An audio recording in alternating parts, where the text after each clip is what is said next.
They said it over brisket. My brisket from my smoker. The one I'd seasoned for 2 days with a rub my own father taught me. They ate it on paper plates. "We're tearing down your old hunting lodge," my son Mark said. He didn't look at me. He was looking at his wife, Susan, for confirmation, for permission. She gave it with a tight little smile. "It's an eyesore, frankly, and the property taxes are just a waste." An eyesore. The word hung in the air, thick and greasy like the barbecue smoke. It settled on my shoulders, a weight I'd grown accustomed to carrying. I felt the familiar tightening in my chest, the one that came whenever they talked about my life, as if it were a series of inconvenient assets to be liquidated. I didn't say anything. I just nodded. I took a bite of my brisket. It tasted like ash. I watched them. Mark, my son, a man I taught to ride a bike, to bait a hook, to treat a woman with respect. He was using a plastic fork that was bending under the weight of the meat. He sawed at it, frustrated. Susan was daintily wiping her mouth with a napkin that had little cartoon hot dogs on it. She caught me looking, and her smile faltered for a second. A flicker of something. Annoyance? Pity? It didn't matter. It was gone as quickly as it appeared, replaced by that smooth, placid mask of polite tolerance. "It's for the best, Dad," Mark added, his voice still aimed at his wife. "We've been talking to a developer.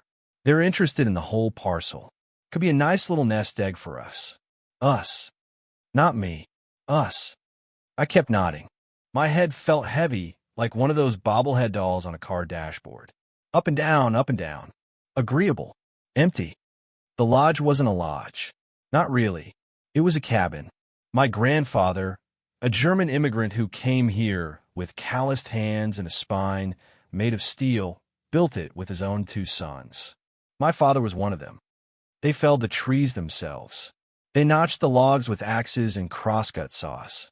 I remember my father telling me about the smell of the pine sap, so thick in the air it was like perfume.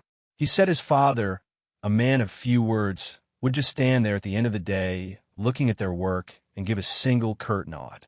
It was the highest praise you could get. I learned to shoot a rifle there. My father set up tin cans on a fallen log. The kick of the .22 against my small shoulder. The sharp crack echoing through the trees. The proud, quiet smile on his face when I finally hit one dead center. I took Mark there. I carried him on my shoulders through the woods, pointing out deer tracks and the nests of hawks. We fished in the creek. I taught him how to clean a trout, the slick, cold feel of the fish in his hands. He'd loved it then, or I thought he had. Maybe he was just a good actor. Maybe he was just being a son. Now it was an eyesore. A liability. I looked down at my hands. They were resting on the redwood picnic table Mark had bought from a big box store. My knuckles are swollen with arthritis. The skin is thin, mapped with purple veins and brown spots. But they're still strong. They're the same hands that built a crib for Mark when he was born. The same hands that held my wife, Eleanor, as she took her last breath. It didn't tremble. Not yet. "Of course," I said. My voice was gravelly. I cleared my throat. "Whatever you think is best." Susan beamed. Relief washed over her face. The difficult conversation was over. The old man was being reasonable. "See, Mark? I told you he'd understand. He's always so practical." Practical. That's what they called it when I gave in. When I erased a part of myself to make their lives easier. I finished my brisket. I folded my paper plate in half and dropped it into the trash bag hanging from the deck railing. I didn't want another beer. I didn't want to watch the grandkids, my son's children, stare at their phones while the sun set. I wanted to go home. But this was their home. Not mine. Not anymore. I was just a visitor. A relic. "Well, I should get going," I said, pushing my chair back. It scraped on the composite decking. "Long drive. Already, Dad?"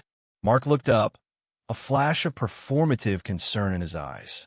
The game's about to start. He loved baseball. I taught him that, too. We used to listen to the games on a crackly AM radio in my workshop. He could name every player on the '75 Reds. Now he watched it on a television the size of a small car. "Got some things to do in the morning," I said. It wasn't a lie. I just didn't know what they were yet. Susan stood up to give me a hug. It was a stiff, awkward thing. She patted my back twice. The universal signal for "that's enough, thank for the brisket, Frank. Delicious as always. Frank. She called me Dad for the first 20 years. It changed after Eleanor died. I became Frank, a neighbor, a friend of the family. I just nodded. On the drive home, the silence in my truck was a living thing. It was louder than the drone of the engine, louder than the classic rock station playing softly on the radio. It was the sound of a conclusion being reached. The truck smelled of me, old leather, a faint whiff of coffee, and sawdust. Eleanor used to say my truck was my real home. Maybe she was right. I didn't go to the house. I drove past it to the detached garage I'd converted into my workshop years ago. I flipped on the single overhead fluorescent light. It flickered twice, then hummed to life, casting a pale, clinical glow over everything. The familiar smells washed over me. Wood shavings, motor oil, the sharp tang of metal polish. It was the smell of competence, of purpose. My tools hung on the pegboard walls, each in its own neat outline. Hammers, saws, wrenches, drills. My father's old hand plane sat on the workbench, its wooden handle worn smooth and dark from his grip and then from mine. I ran my fingers over it. The blade was still sharp. I kept it sharp. It was a matter of respect. An eyesore. The words came back, unbidden, not with a sting this time, but with a cold, hard clarity. They weren't just talking about a building. They were talking about my father, my grandfather. They were talking about the hours I'd spent teaching their father, their husband, things he'd long since decided were worthless. They were taking a piece of my history, a piece of my soul, and selling it for scrap. Because it was inconvenient. Because it was old. Like me. I sat on the worn wooden stool, the one I'd had for 40 years. I looked around the workshop. This was my space. The one place they hadn't invaded with their treadmills and their discarded furniture. The one place I was not Frank, the practical old man. Here I was a man who could build things. A man who could fix things. A decision formed in my mind. It wasn't born of anger or spite. It was colder than that. It was structural. It was the quiet, solid click of a well-made joint falling into place. No, one word. It felt powerful. A word I hadn't used for myself in a long, long time. I wouldn't let them bulldoze my father's memory. I wouldn't let them turn my grandfather's sweat into a nest egg for their next vacation. I wouldn't let them erase me. Not this time. I stood up. I walked over to the old metal filing cabinet in the corner, the one covered in dust and a few rust spots. In the bottom drawer, under a stack of old receipts and warranties for appliances that had long since died, was a folder labeled Lodge. Inside was the original deed, the paper brittle and yellowed. My grandfather's signature was on it, a confident, flowing script from a man who'd likely learned to write in a different language. There were old tax records, a hand-drawn map of the property, and there was a business card. I'd forgotten about it. It was from a man I'd met at the county fair about 5 years ago. He'd had a booth for the local historical society. We talked for an hour about old barns and building techniques. He'd been fascinated by my description of the lodge. He'd given me his card and said to call him if I ever wanted to properly document the place. Arthur Vance, local historian. His title seemed impossibly grand at the time. Now it seemed like a lifeline. I pulled out the card. It was crisp and clean. I laid it on the workbench next to the hand plane. There was another card in my wallet tucked behind my VA identification. A lawyer, a woman my wife had insisted we see after her diagnosis. Just to get things in order, Frank, she'd said. We'd had one meeting. I liked her. She was direct. No nonsense. She wore sensible shoes. Catherine Albright, Esquire. I hadn't thought about her in years. Mark had his own lawyer, a slick guy who played golf with him. He'd handled my will after Eleanor passed. A will that left everything, the house, the savings, the lodge, to Mark. It had seemed practical at the time. I laid Ms. Albright's card next to Mr. Vance's. The historian. The lawyer. the tools of a different kind of project. Not building something new, but preserving something old. I turned off the workshop light. The fluorescent tube hummed its descent into silence. In the dark, I could feel the weight of the tools around me. The history, the potential. I went into the house. It felt cold, empty. The air was stale. Eleanor's scent was long gone, replaced by the faint, cloying smell of the potpourri Susan insisted on putting out whenever she visited. She said it made the place feel less old. I walked through the downstairs rooms. The living room, with the armchair I always sat in, its leather worn and cracked. The dining room we never used. The kitchen, where the clock on the wall ticked too loudly. I went upstairs to the spare bedroom, the room they called Dad's room when they talked about me moving in with them someday. A conversation they'd had in front of me, of course, speculating on how they'd arrange the furniture. It was filled with things they didn't want but couldn't be bothered to throw away. An elliptical machine that doubled as a clothes rack. Boxes of their old college textbooks. On the dresser, there were photos. One of Mark and Susan on their wedding day. One of their family, taken at a beach resort. They were all smiling, tanned, perfect. There was also a small, older photo of my grandson, Leo. He was about 10, holding up a fish we'd caught at the creek near the lodge. He had a gap-toothed grin, and his eyes were bright with genuine joy. He was the only one who ever asked me about the lodge anymore. I picked up the photo of Mark and Susan. I looked at their smiling faces. I felt nothing. A strange, hollow calm. I opened the dresser drawer and laid the photo inside, face down. I did the same with the family beach picture. I left the picture of Leo and the fish. I went to my own bedroom. In the bottom of my closet was a cedar chest. I opened it. The smell of cedar and mothballs filled the air. Inside, neatly folded, was my old army uniform. The dress greens. The brass was tarnished. The fabric was stiff. I'd served 2 tours in Vietnam. I didn't talk about it. Not to Mark. Not to anyone. It was a different life, a different man. But that man had learned a few things. How to survive.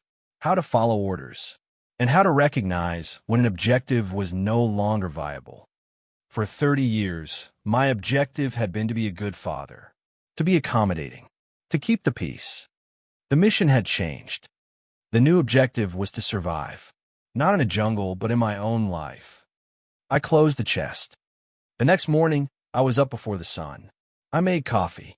Strong, black, the way I liked it. I didn't use the fancy machine Susan had bought me for Christmas, the one with all the pods and buttons. I used my old percolator, the one that gurgled and hissed and filled the whole house with a real coffee smell. I sat at the kitchen table with my 2 business cards and a notepad. The sun was just starting to tint the eastern sky a pale, watery gray. At 8 o'clock sharp, I dialed the number for Arthur Vance. A man answered on the second ring, his voice crisp and alert. Vance? Mr. Vance, my name is Frank Miller. We met a few years ago at the county fair. We talked about log construction. There was a pause. The cabin your grandfather built? Felled the timber himself? I was surprised he remembered. That's the one. I remember, he said. A remarkable story. I was hoping you'd call someday. What can I do for you, Mr. Miller? I'd like to talk to you about properly documenting it. I said, the words feeling solid and real as I spoke them. And about preservation. Preservation, he repeated. I could almost hear him smiling. That's my favorite word. When are you free to meet? We set a time for the following day. I would bring the documents, the old photos I had. He would bring his expertise. 1 call made. 1 step taken. I drank my coffee. It tasted good. It tasted like my own. At 9 o'clock, I dialed the number for Catherine Albright. Her assistant answered, a young woman with a polite, professional voice. I explained who I was and that I needed to see Ms. Albright about updating my legal documents. Of course, Mr. Miller. She has an opening late this afternoon. If that works for you. It worked perfectly. I spent the rest of the morning gathering what I needed. I found a box of old black and white photographs in the attic. Pictures of the lodge being built. My grandfather, stern and proud, standing on a half-finished wall. My father and his brother as wiry teenagers, their faces smudged with dirt, grinning at the camera. There were pictures of me as a boy. Eleanor and I on our honeymoon, standing on the porch. Mark as a toddler, chasing a frog by the creek. Each photo was a small, sharp pang of memory. But the pain was different now. It wasn't just sadness for what was gone. It was a fierce, protective feeling for what remained. I packed them carefully in a box to show Arthur Vance. Then, I found my existing will, the one Mark's lawyer had drafted. I read through it. It was simple, direct. Everything to my only son, Mark. He was also my power of attorney for health and finances, a document he'd urged me to sign a few years back.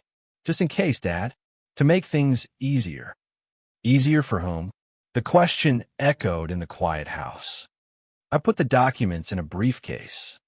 That afternoon, I drove to Catherine Albright's office. It was a modest brick building downtown, over a bookstore. Her name was on the door in simple gold leaf. The office was quiet. It smelled of old paper and lemon polish. Ms. Albright came out to greet me herself. She was older than I remembered, her hair now more silver than brown, but her eyes were just as sharp. She still wore sensible shoes. "Mr. Miller, it's been a long time. Please come in." We sat in her office, surrounded by shelves of thick, leather-bound books. There were no family photos on her desk, just a neat stack of files and a single, healthy-looking fern. "What can I do for you?" she asked, getting straight to the point. I took a breath. I need to make some changes. To everything. I told her. I told her about the lodge. About the conversation at the barbecue. I didn't frame it with emotion. I just stated the facts. They said this. I have decided that.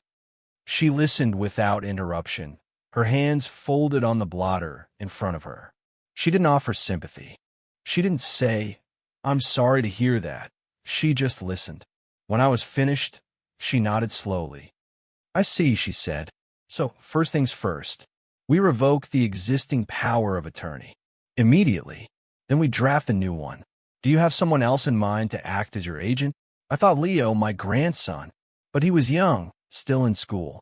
It was too much to put on him. "Can a professional do it?" I asked. "Someone neutral?" "Certainly," she said. "I can recommend a fiduciary service, or I can act as your agent myself, if you're comfortable with that."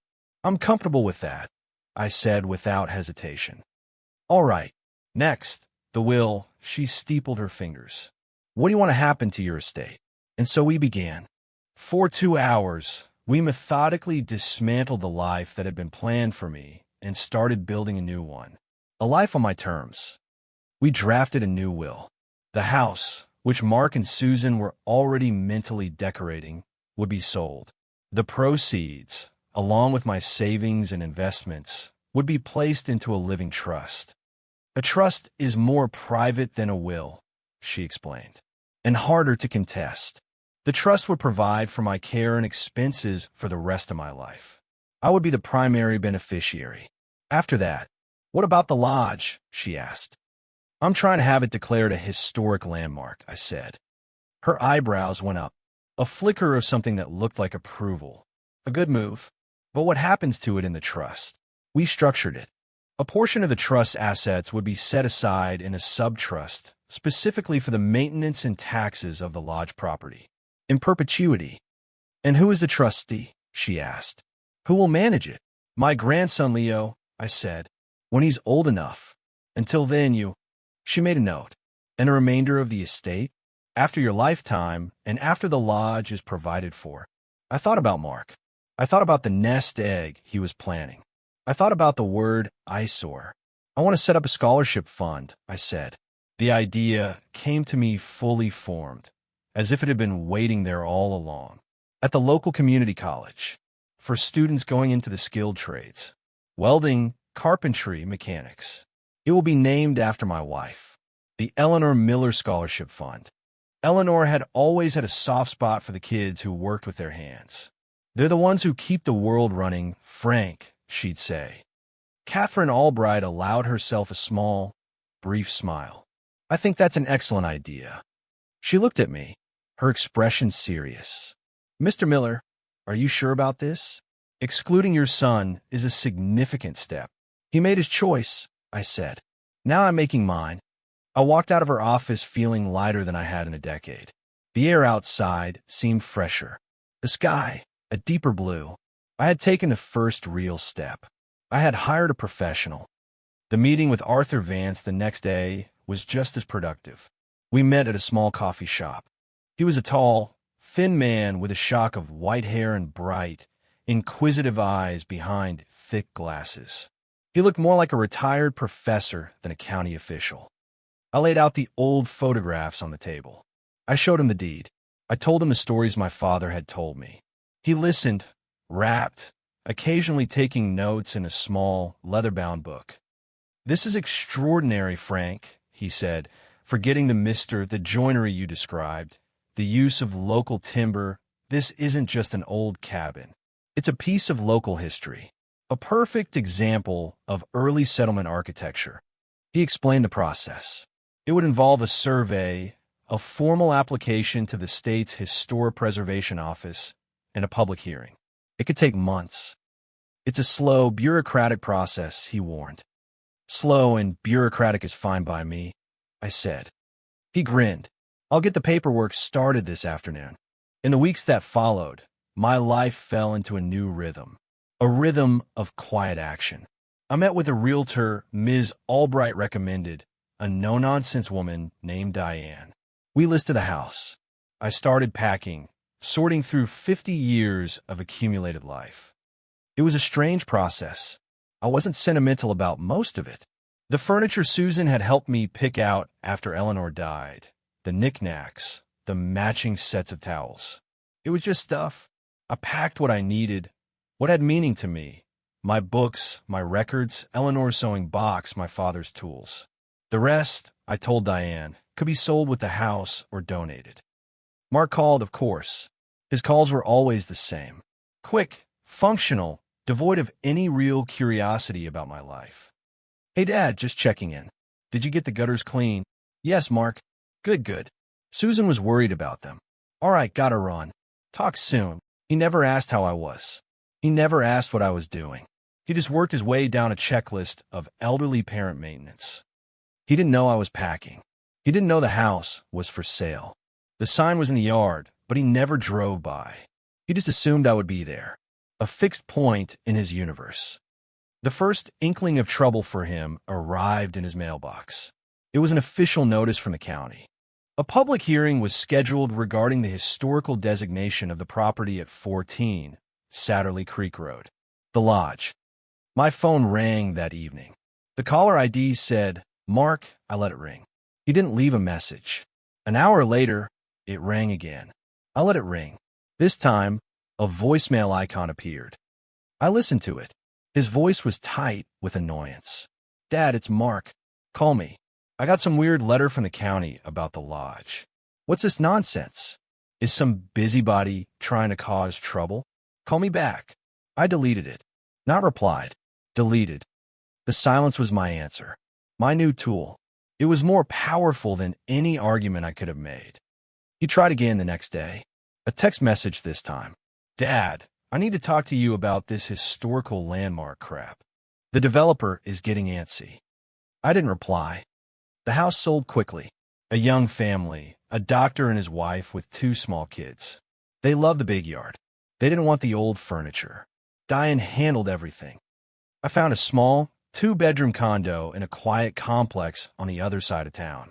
It had a garage for my workshop and a small balcony that overlooked a park.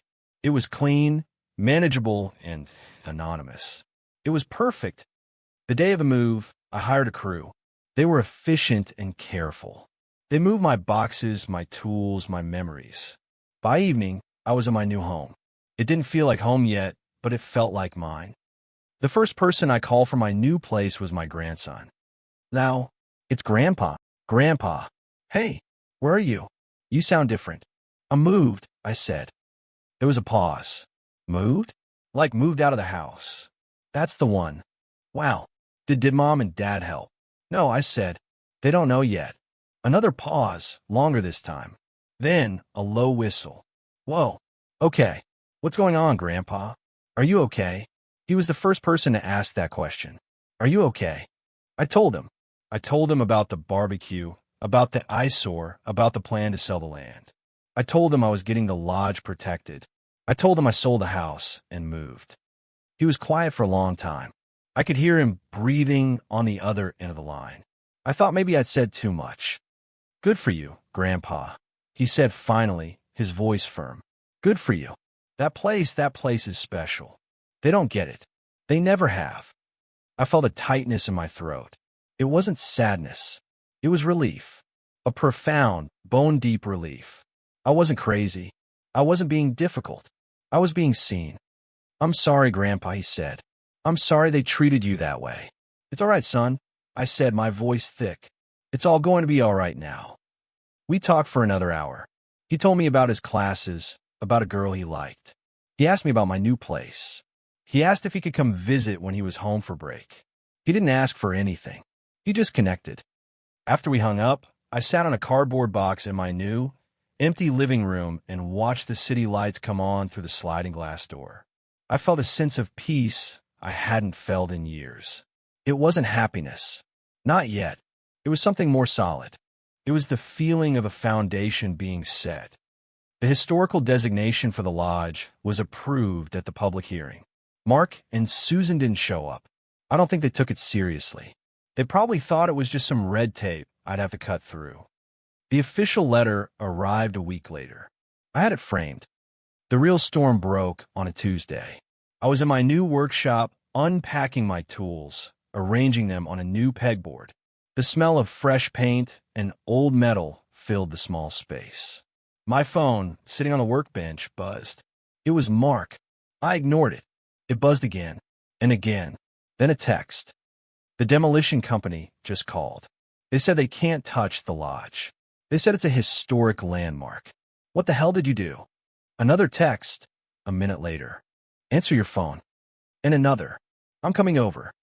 I felt a strange sense of calm. The inevitable was arriving. I continued hanging my hammers, arranging them by weight. The ball peen, the claw, the sledge. Each in its place. About 40 minutes later, I heard a car screech to a halt in the parking lot. A car door slammed. Then another. I heard angry footsteps on the pavement. I stayed in the garage. I picked up my father's hand plane and a piece of scrap pine. I ran the plane over the wood. The blade bit in, peeling off a perfect, paper-thin curl. The zip sound was immensely satisfying. The banging on my front door was frantic. Dad, open this door. We know you're in there. Your truck is right here. It was Mark's voice, tight with fury. I set the plane down. I wiped my hands on a rag. I took a slow, deep breath. I walked out of the garage and through the small utility room into my condo. I walked to the front door. I looked through the peephole. Mark's face was red and blotchy. Susan stood behind him, her arms crossed, her face a mask of pinched fury. They looked like strangers. Angry, entitled strangers. I opened the door. I didn't open it all the way. I stood in the opening, one hand on the doorknob, my body blocking the entrance. What have you done? Mark spat the words. We drove to the house. There's a sold sign on the lawn. What's going on? Are you trying to punish us? Have you lost your mind? Susan pushed past him. Frank, this has gone far enough. You're being childish and manipulative. We have been worried sick. Worried. That was the word she chose. Not hurt, not confused. Worried, as if I were a lost pet. I looked at my son. I looked at the man I had raised. His expensive polo shirt was wrinkled. His face, usually so composed, was contorted with rage. But it wasn't the rage of someone who had been wounded. It was the rage of someone who had been inconvenienced. The rage of a man whose plans had been thwarted. I kept my voice low, calm, steady. I haven't lost my mind, Mark, I said. I found it. He stared at me, uncomprehending. What are you talking about? The lodge. You sabotaged the entire deal. That was our future. That was money for the kids' college. I heard you, I said, my voice as quiet as the space between heartbeats. At the barbecue, while you were eating the food I made, you said the lodge was an eyesore. You said should be torn down. I turned my gaze to Susan. And you laughed. You said it was about time. Her face flushed. She opened her mouth to speak, to deny it, to reframe it. I didn't give her the chance. That cabin was built by my grandfather's hands. I continued, my voice still quiet, but now it had a core of steel. My father's hands helped raise those walls. My hands repaired that roof. You weren't talking about wood and stone. You were talking about their work. My work. You were talking about my life. You just didn't know it. Or maybe you did, and you just didn't care. Mark sputtered. That's not. We were just being practical. It's an old shack in the middle of nowhere. It's not a shack, I said, and it's not yours to sell. Not anymore. A dawning horror began to creep into his eyes as the implications of my words started to land. The sold house, the protected lodge, the new, unknown address. So that's it, he demanded, his voice cracking a little. You sell the house, you lock up the lodge, you disappear, all because of one conversation? You're going to throw away your family over one little comment? It wasn't one comment, Mark, I said. I could feel the truth of it. A lifetime of small cuts, of being overlooked, of being treated as a utility. It was just the last one. I looked from his face to Susan's. I saw no remorse, no understanding, only anger and thwarted desire. They still didn't get it. They weren't mourning the loss of father. They were mourning the loss of an asset. The conversation is over, I said, and I closed the door. I didn't slam it. I closed it gently, firmly. The deadbolt slid into place with a quiet, satisfying click. It was the sound of final, clean cut. I leaned against the door for a moment. I could hear them outside, muffled, angry voices. Then the sound of their car speeding away. Silence. A new kind of silence. Not lonely. Not empty. It was peaceful. It was whole. I walked back to my workshop. I picked up the hand plane again. I ran it over the piece of pine. Zip. A perfect curl of wood fell to the floor. I kept working. In the following months, my new life took shape. I finished setting up my workshop. I bought a new coffee pot, a simple drip machine this time. I found a diner down the street that made decent pie. I spent my mornings reading, walking in the park, or just sitting on my balcony, watching the world go by. I wasn't waiting for anything. Not a phone call, not a visit. The constant, low-grade anxiety that had been my companion for years was gone. I started working on a small project in the workshop. A canoe. A little strip-built canoe, the kind I'd always wanted to make. I bought the plans. I ordered the cedar strips. The work was slow, meticulous. It required patience and precision. It was all for me. Leo came to visit during his fall break. He helped me in the workshop, his young hands surprisingly steady. He didn't ask about his parents. He just asked about the boat. "Who's it for, Grandpa?" he asked as we sanded the hull. "It's for me," I said. He smiled. "Cool." We took a drive out to the lodge one afternoon. It looked the same as it always had. Sturdy, quiet, proud. A small, tasteful bronze plaque had been installed near the front door. The Miller Cabin, circa 1928. National Register of Historic Places. Leo read it and nodded slowly. "That's right," he said, more to himself than to me. "That's how it should be." We didn't go inside. We just stood there for a while, breathing in the pine-scented air. It felt good to be there with him, to share it with someone who saw it not as an eyesore, but as a legacy. The lawyers handled the final transfers of assets. Ms. Albright was ruthlessly efficient. The trust was funded. The scholarship at the community college was established. I received a lovely, formal letter from the college president, thanking me for my generous contribution to the future of the skilled trades. I framed that letter, too. I hung it in my workshop. I started a journal, not for anyone else to read, just for me. I wrote about the canoe. I wrote about my father. I wrote about the satisfying heft of a good tool in my hand. I wrote about the difference between being alone and being lonely. One evening, about 6 months after I had closed the door on my son, a thick envelope appeared in my mailbox. It had been forwarded from my old address. The handwriting was Mark's. I took it inside. I let it sit on the kitchen counter for a full day. I wasn't afraid of it. I just wasn't in a hurry. The next night, I opened it.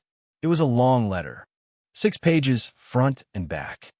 It was full of anger and confusion at first. Accusations, hurt feelings, the same things he'd shouted at my door. But then, somewhere around page 3, the tone began to shift. It became less certain, more questioning. He wrote about his childhood. He wrote about me teaching him to fish at the lodge. He wrote that he'd called the developer to cancel the deal, and the man had said, "Your father outsmarted you, son." He wrote, "I don't understand why you did it this way, why you couldn't just talk to me." And then, on the last page, 2 sentences that stopped me. I went back and read your letter. You said it wasn't one comment, it was the last one. I've been thinking about that. I am sorry. It wasn't a perfect apology. It was buried under layers of self-pity and wounded pride. But it was there, a flicker of light in the dark, a crack in the wall he had built around himself. I folded the letter and put it on my desk. I didn't answer it. Not yet. Forgiveness wasn't a debt I owed him. Reconciliation wasn't a box I needed to check. If we were ever to have a relationship again, it would be a new one, built from the ground up, on a new foundation. And this time, the terms would be mine. The next morning, I went out to my workshop. The sun was streaming through the single window, illuminating the dust motes dancing in the air. The canoe was starting to look like a canoe. Its graceful lines were emerging from the collection of wood strips. It was beautiful. It was strong. I had built it. I brewed a pot of coffee. I put on an old record, some country singer with a voice like worn leather. I picked up a piece of fine grit sandpaper, and I got back to work. There was still so much to do.